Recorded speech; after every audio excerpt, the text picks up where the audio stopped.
네, 잘 쉬었어요, 여러분. 아, 자, 이제 제가 그 전에 이제 설명하다가 이제 중간에 끝나서 30분이 안 넘어가려고 꽤 노력하고 있습니다. 여러분들 들어주셔서 감사하고요.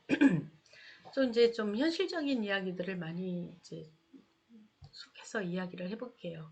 보호관찰 대상자 재범률이 이렇게 보면 청소년보다 어, 이 청소년은 굉장히 기하급수적으로 막 오늘 늘어나는 반면에 성인 범죄자들은 이렇게 시간이 갈수록 조금씩 줄고 있어요. 참 다행인 거죠. 그래서 성인에 비해서 소년 대상자들이 이렇게 재범률이 상승하는 이유는 도대체 뭘까라고 했을 때, 뭐 충동성이나 뭐 어떤 편집성, 뭐 강박성 이런 것들이 어떤 자기 통제 능력을 저하시키기 때문에 만들어지는 어떤 사회적 교육과 또는 자기 만족감 뭐 이런 것들에 대해서 많이 부족한 부분들이 있다라고 우리가 볼 수가 있어요. 그렇지만 어떤 것도 하나로 딱 말할 수는 없어서 참 답답한 일입니다.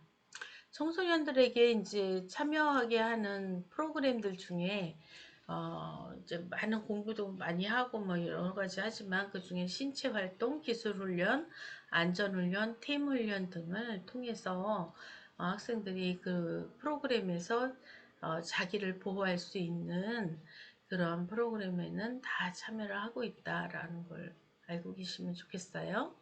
그 다음에 그 규정에서의 범죄자 상담 치료는 사실 여러분들 그 범죄자를 확 바꿔서 이런 상담 치료다라고 하니까 치료를 싹 해가지고 범죄자들이 전부 다 이제 자기의 재범을 하지 않는 그런 멋진 사람으로 변해서 나갔으면 좋겠지만 절대 그렇게 쉽게 또 이렇게 만들어지는 게 좀 아니더라고요.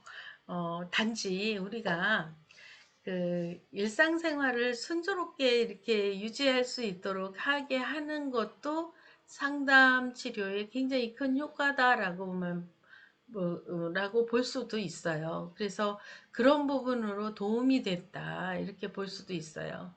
물론 나가서 난 절대로 여기 안 들어가.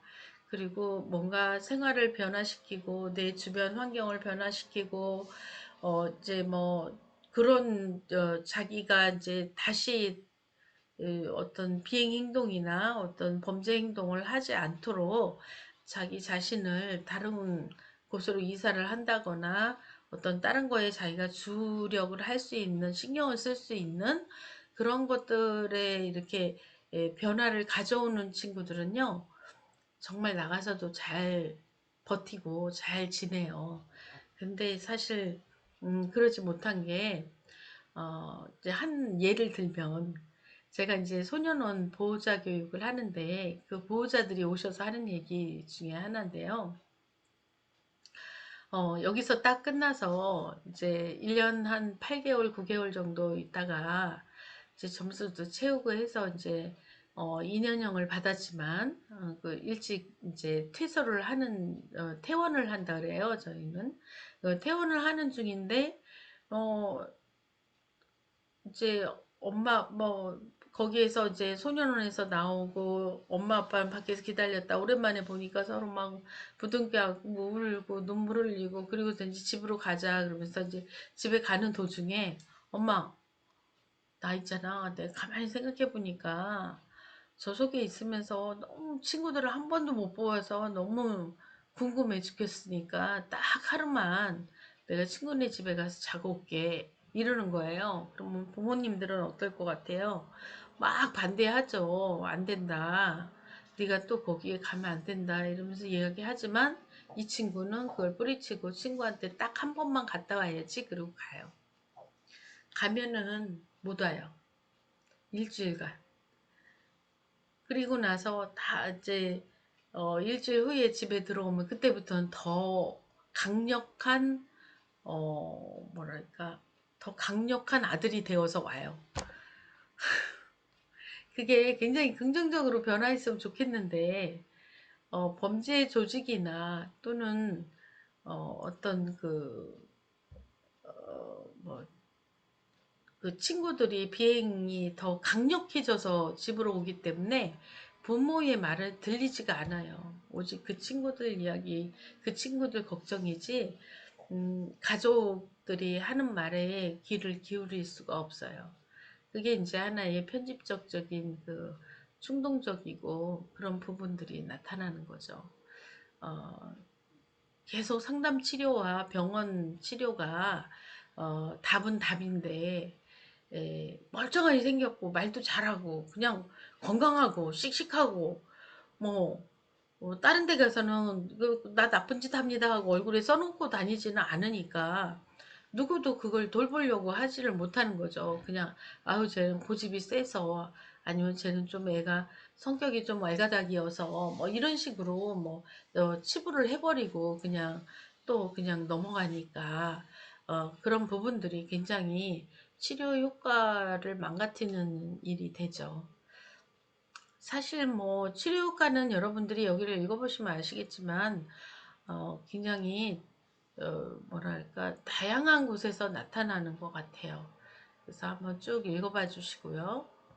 그 다음에 교정 보호위원들이 있어요. 근데 이 보호위원들의 어떤 자세도 굉장히 중요하거든요. 왜냐하면 보호위원들이 이제 가서 이제 청소년들에게 굉장히 어, 먹을 것도 사다 주고 또 좋은 말도 많이 해주시고 뭔가 봉사도 많이 하시는데 상처를 받아요. 왜냐면 애들이 배신 때리고 그냥 거짓말을 수차례 하고 이런 건 그냥 기본이거든요. 거기 안에 있을 때만 그저 그냥 잘해보려고 노력하고 밖에 나오면은 또 그냥 또 다시 시작하는 그런 경우가 많기 때문에 제가 이제 상처받지 말자 뭐 이런 이야기를 많이 해요. 그리고 뭐 음, 우리가 스스로를 보듬어주고 또 그들을 또 보듬어줘야만 피해자가 덜 생긴다는 거죠. 그런 것들.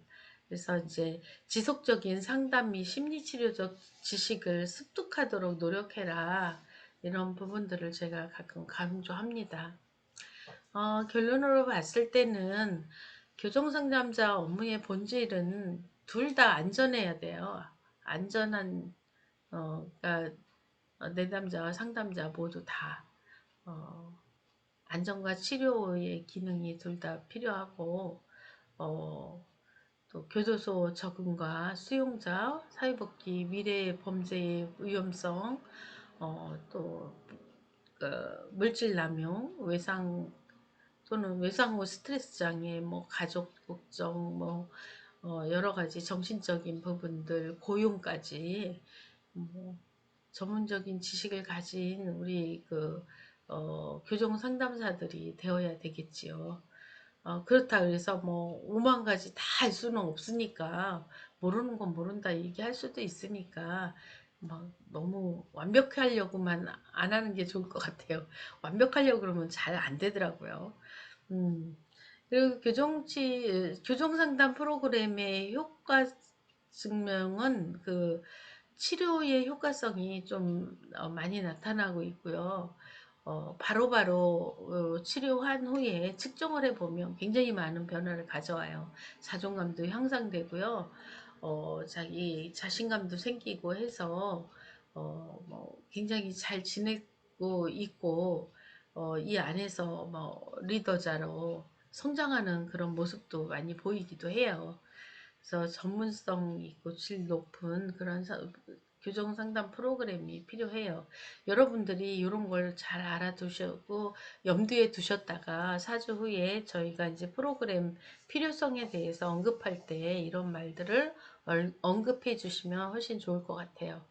자, 교정의 이해를 들어갈 텐데 이 교정본부가 53개 기관이었는데 하나가 더 생겼어요. 나중에. 그래서 54개 기관이 지금 있는데 법무부 교정본부라고 해서 교정청 4개가 있고 그 밑으로 교도소와 구치소가 있다라는 걸 알아두시면 되고, 교도소는 주로 이제 소장 및 부소장이 있고, 이 소장이 모두 다 이제 좀 일에 관여해서 적극적으로 해야 하는 일들은 분리처우위원회, 또 급식관리위원회, 또 기후심사위원회, 징벌위원회, 이런 위원회들을 잘 관리하고 이분들과 함께 잘 협약해서 어, 그 너무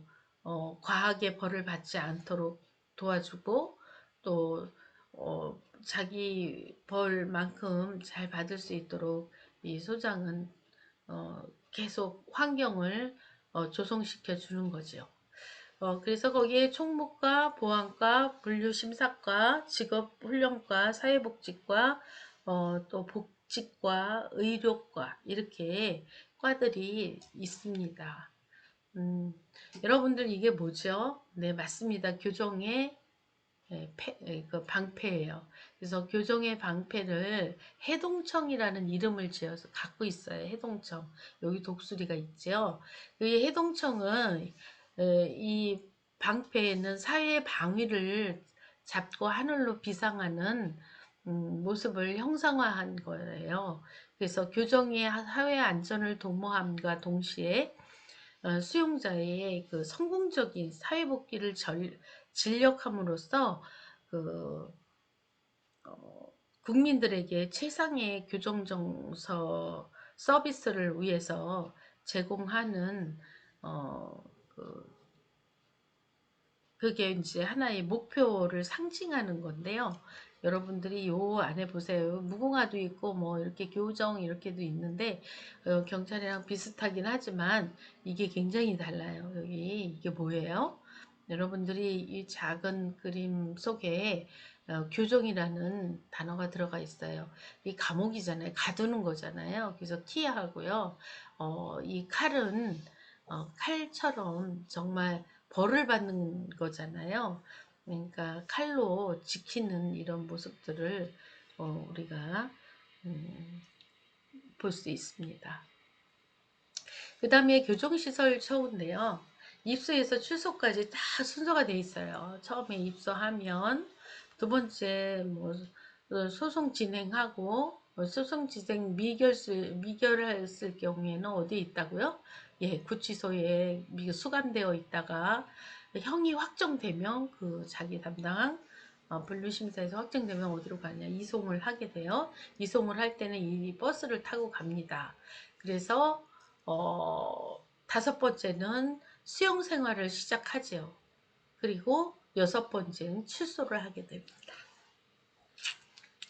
자, 출소까지 이렇게 입소에서 출소까지의 이러한 여러 가지를 있으니 자세히 알고 싶은 사람은 읽어보세요.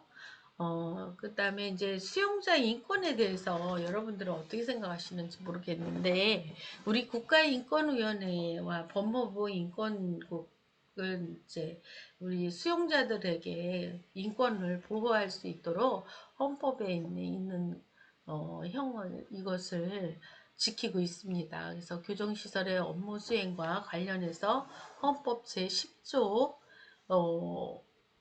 내지 또 제22조에 보장된 인권을 침해당하거나 평등권 등 차별 행위를 당한 경우 국가인권위원회 또는 법무부 인권국 진정을 통하여 그 구제를 요청할 수 있다.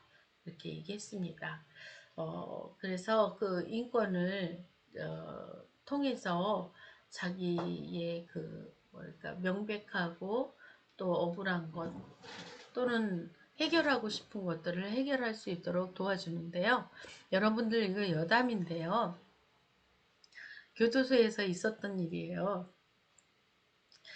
이렇게 이제 그 인권을 보장해야 된다고 하니까 점심 먹다가 제가 안양교도소에서 점심 먹다가 그 과장님이랑 같이 먹다가 들은 얘기인데요. 너무 웃겨요. 그날따라 제가 갔는데 사과가 나온 거예요. 한 개를 그대로 주는 거예요. 어머, 사과를 이렇게 하나씩 주네요. 와, 너무 먹음직스럽고 좋네요.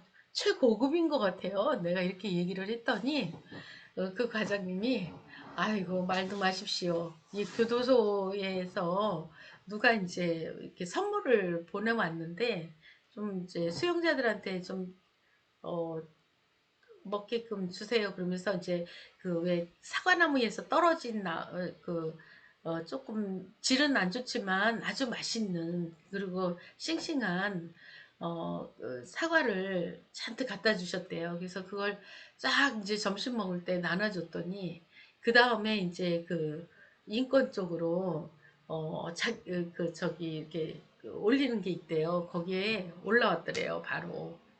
그리고 여기 여러분들 이렇게 보면 여기 조그만 상자 같은 거 있잖아요. 이런 데다가 자기 의견 같은 거 써서 넣기도 해요. 그래서 여기에 나왔는데 뭐라고 나왔느냐면 차별한다고 자기네는 좋은 사과 먹고 우리는 이렇게 썩은 사과를 주었다고 이런 식으로 이제 뭐 안 좋게 평가를 막 했다고 억울하다고 막 그렇게 하는 사람도 있더라고요.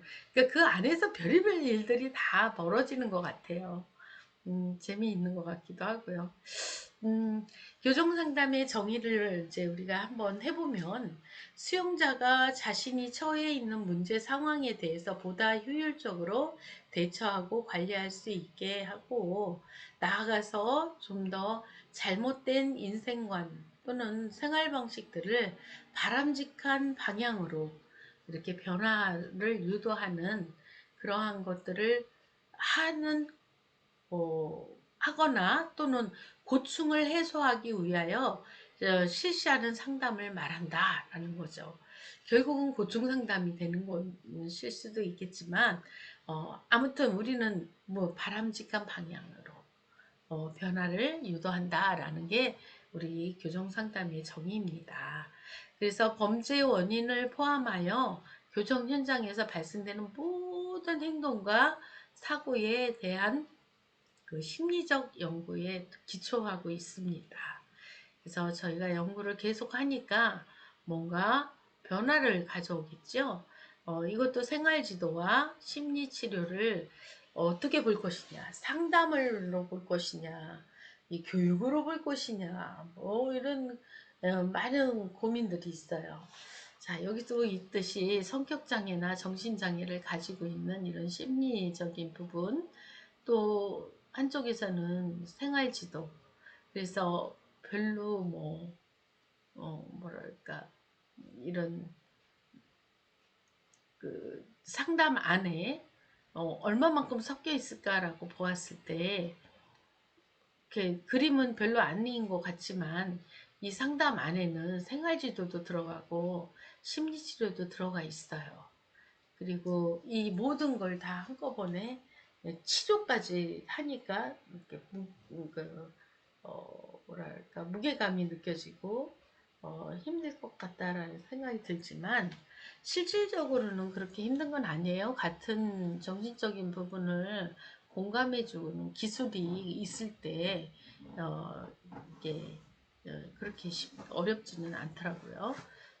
우리도 그 기술이 중요하겠죠. 교정상담의 목표는 재소자에게 영향을 주어서 행동을 변화시키기 위한 거잖아요. 그러다 보니까 좀 더 생산적이고 만족스러운 삶을 살아갈 수 있도록 돕게 되는 거죠.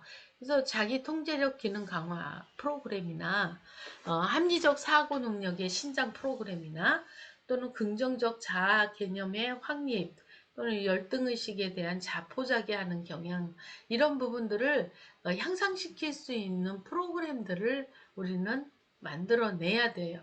그러면 좀 더 생산적이고 만족스러운 삶을 살아갈 수 있는 그러한 재소자들이 될 거라고 생각합니다. 그래서 이 밑에도 쭉 한번 읽어보시고요.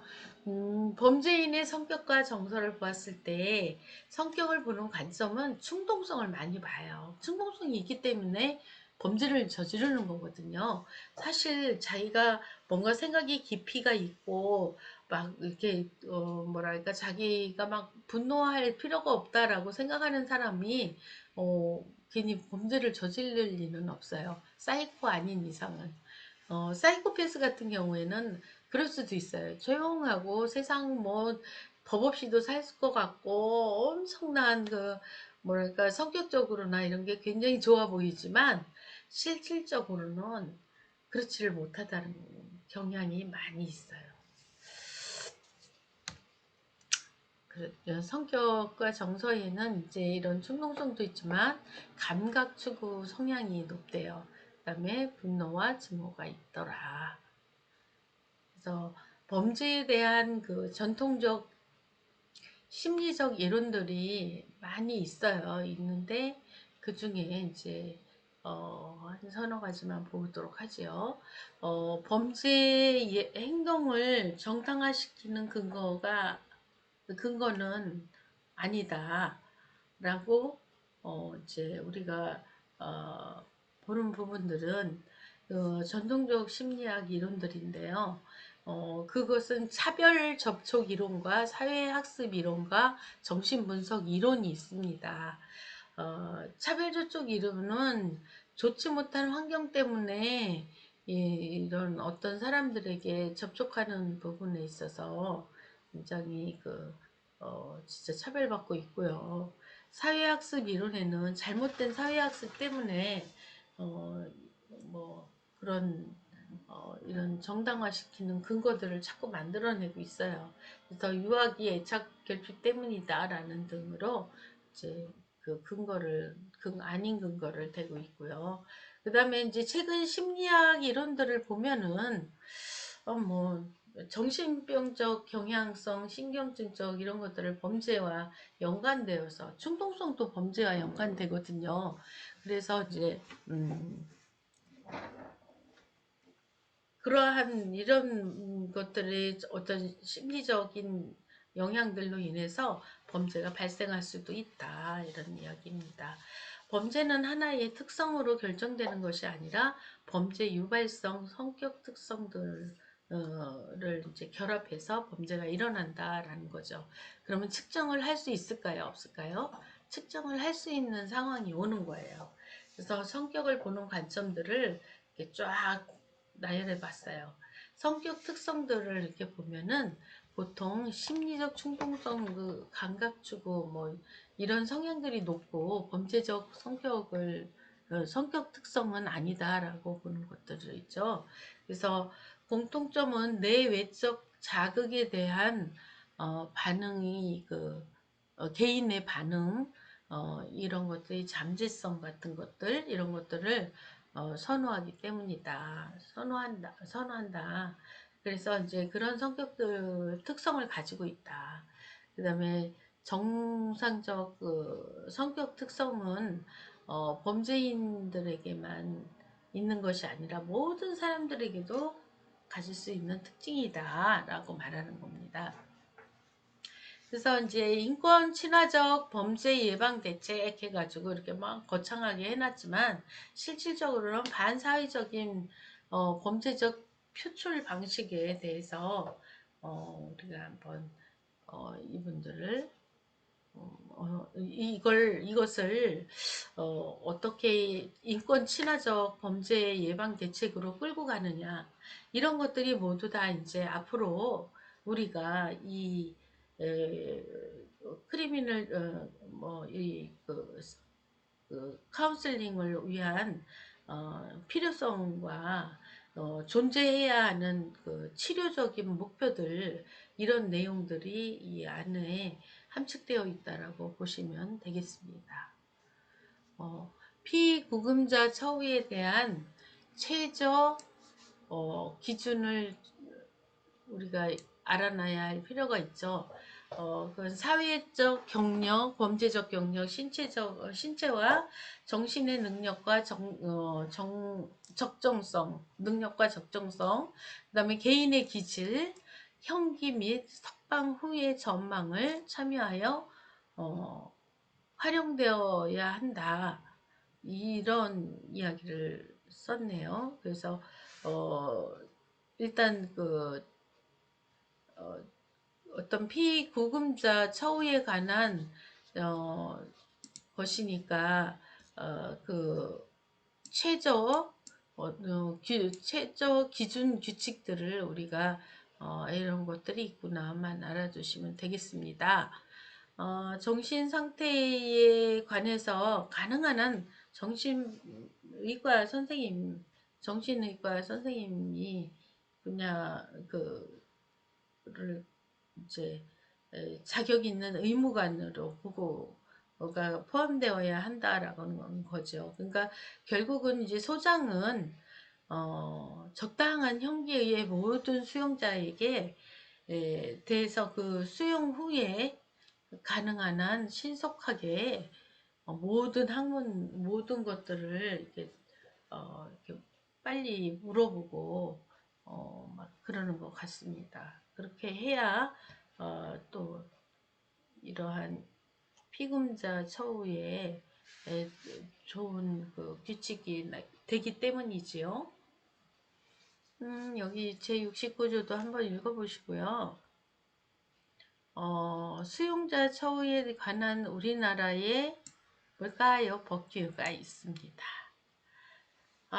첫 번째는 소장이죠. 소장이 이제 어떤 위원회들과 함께 그 수용자들에게 개별적 특성에 알맞는 교육을 시키라고 이렇게 할 수가 있습니다. 그러니까 그런 부분들 또 교화 프로그램 또는 작업 또는 직업 훈련 등의 처우에 관한 계획 등 이런 것들을 수립해야만 된다. 이러한 느낌을 이제 그러한 것들을 우리가 알 수가 있지요. 자, 그러면 여러분들이 수용자에 대해서 너무 많이 깊이 있게 안다라는 건 사실 어렵긴 하지만 그래도 어찌됐든 가벼운 범죄자들이 꽤 있죠. 사기나 횡령이나 절도나 이런 분들은 악하지 않아요. 일반적인 사람들처럼 거의 비슷합니다. 생각하는 거나 이런 것도 비슷하고요. 근데 단지 개념, 인지가 달라서 그런 것 같습니다. 모든 행동에는 이유와 목적이 있다 라는 거 꼭 알아두시고요. 개별화의 원리부터 의도적 표현, 감정 표현 원리, 통제된 정서 관여에 대한 원리, 이러한 것들을 아주 다양하게 우리가 촉구하고 있는 것들을 볼 수가 있습니다. 교정상담 방법에는 사실 행동주의적 상담이나 교류분석, 현실치료 등이 다양한 기법들이 필요합니다. 그리고 특히 더 집단 상담의 그 기회가 있는데 그걸 함으로써 그 기회, 그 집단 상담이라는 게 그래요. 어떤 사람은 편해요. 자기가 막 말해도. 근데 어떤 사람은 너무너무 불편할 수가 있어요. 왜냐면 그 집단 안에서도 또 나쁜 행동을 하는 사람이 나타나기도 하거든요. 그래서 상담자의 자세도 굉장히 중요해요. 내담자를 마주 대하고 개방적인 자세를 갖는 거, 그 다음에 상담 시간에 가능한 한 내담자를 향해 몸 기울이기, 그 다음에 시선을 통한 접촉을 적절히 하고 상담자 자신이 긴장하지 않도록 해야 한다라는 거죠. 아무튼 이런 상담 관계를 잘 유지하고 이 상담 관계에 대해서는 좀 더 다음 시간에 좀 더 자세히 하겠지만 이런 것들을 관계를 특징을 갖고 있다. 이런 것들에 대해서 생각을 해 주시면 되겠습니다. 오늘 여러분들한테 가급적이면 생생한 그 현장의 소리를 들려드리려고 애를 썼는데 말이 버벅이 됩니다. 지금 새벽이라 아무래도 저한테는 어려운 것 같습니다. 하지만 여러분들은 열심히 공부해 주시기 바랍니다. 그럼 우리 다음 주에 또 이 녹화에서 만나요. 안녕.